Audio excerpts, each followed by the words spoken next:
सीमा की साड़ी रवि से होती है। रवि को नशे की बुरी लत लगी होती है। एक दिन अरे माँ, मेरा एक साइड का शरीर काम नहीं कर रहा है। मैं आज खेतों में कैसे जाऊंगा? अरे बेटा, ऐसा ना बोल। तेरे पापा के जाने के बाद से तू ही घर चलाने का सहारा है। मैं डॉक्टर को बुला लाती हूँ। देखिए बहन जी, रोहन के शरीर के एक साइड में लकवा है। अब वो कभी ट्रैक्टर नहीं चला पाएगा। घर में महुसियत का माहौल हो जाता है। लीजिए माँ जी, रोटी खा लीजिए। अरे बेटा, मुझे तो भविष्य की चिंता हो रही है। मेरा एक ही बेटा है और वो भी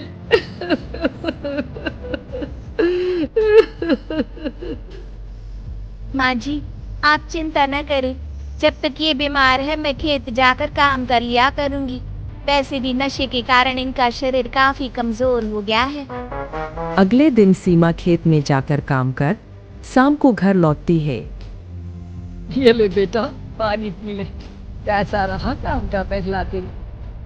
माँ जी, काम तो ठीक है, लेकिन मैं अगर ट्रैक्टर चलाना सीख लूँ ना तो काम और भी आसान हो जाएगा। अरे बेटा, दुनिया से आता है कि औरत होकर ट्रैक्टर चला रही है।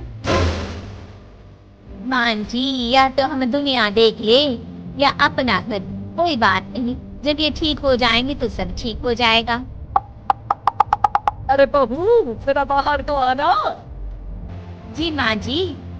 कभी तेरे मामा जी आए हैं, उन्हें बुलाया था ना? हाँ माँ जी, वो मामा जी ना आज से मुझे ट्रैक्टर चलाना सीख। सीमा मामाजी से ट्रैक्टर चलाना सीखती है। वो मन लगाकर खेतों में काम करती है। और एक दिन माँ जी, पता है इस बार पूरे गांव में सबसे ज्यादा फसल का उत्पादन हमारे खेतों में हुआ है। इस साल तो खूब पैसे आएंगे। हाँ। सास खुश नहीं होती है। वो चुपचाप वहां से जाने लगती है। तभी सीमा उसे रोक लेती है। क्या हुआ माँ जी, आपको खुशी नहीं हुई? बेटा, आज डॉक्टर साहब बोल रहे थे कि रोहन के ठीक होने के लिए 5 लाख रुपए की जरूरत है। समझ नहीं आ रहा क्या करूं। सीमा शांत हो जाती है। अगले दिन सास सीमा के पास आती है। बेटा, ये मेरे गहने हैं। इसे अपने गहनों के साथ जोड़कर सुनार को दिया। जितने पैसे हो लिया, डॉक्टर को आज ही देने हैं। सीमा अपने गहने और सास के गहनों को लेकर दुकान में बेचकर पैसे लेकर घर आ जाती है। माँ जी, सिर्फ 3 लाख रुपए का ही इंतजाम हो पाया है। बाकी के पैसे कैसे आएंगे? बेटा, अब तो एक ही चारा है, हमें जमीन भी बेचनी पड़ेगी। माँ, खेत बेच देंगे तो खाएंगे क्या? अरे बेटा, कोई दूसरा चारा भी तो नहीं है। रोहन ठीक हो जाए तो वो मेहनत करके इससे भी बड़ी जमीन ले लेगा। सास बहू मिलकर खेत भी बेच देते हैं। अब पूरे पैसे लेकर सास डॉक्टर के पास जाती है। डॉक्टर साहब, ये लीजिए सारे पैसे।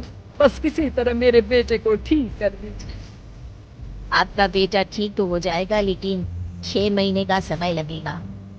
सास बहू सोच में पड़ जाते हैं कि अब तो कोई जारिया भी नहीं रहा जहाँ से उन लोगों की कमाई हो। अब कमाएंगे नहीं तो खाएंगे क्या? माँ जी, मेरे माता पिता ने लड़की होने के कारण मुझे ज्यादा पढ़ाया लिखाया नहीं, लेकिन ट्रैक्टर चलाना सीखकर मैं कुछ काम करने के लायक तो हो ही गई हूँ। अरे बेटा, ट्रैक्टर अब कहाँ चलाएगी? खेत तो बिक गए हैं। माँ जी, मैं किसी और के खेतों में दिहाड़ी में काम कर लूंगी, कुछ तो पैसे आएंगे भी ना। कहकर सीमा काम करना स्टॉप कर देती है। जैसे तैसे उन पैसों से गुजारा चल ही रहा था। माँ जी, पास के अस्पताल से मुझे नौकरी के लिए ऑफर आया है। पैसे की ये 4 गुना ज्यादा मिलेंगे और अब खाने पीने दवाई के साथ हम कुछ पैसे भविष्य के लिए भी जोड़ पाएंगे। लेकिन काम क्या है बहू? माँ जी, मुझे अस्पताल की एम्बुलेंस चलानी है। अरे, तू तो मेरी बहू नहीं, बेटा है बेटा। जरूर जा बेटा। और हाँ, तूने पूरे गांव में एक मिसाल कायम कर दिया कि हर काम हर कोई कर सकता है।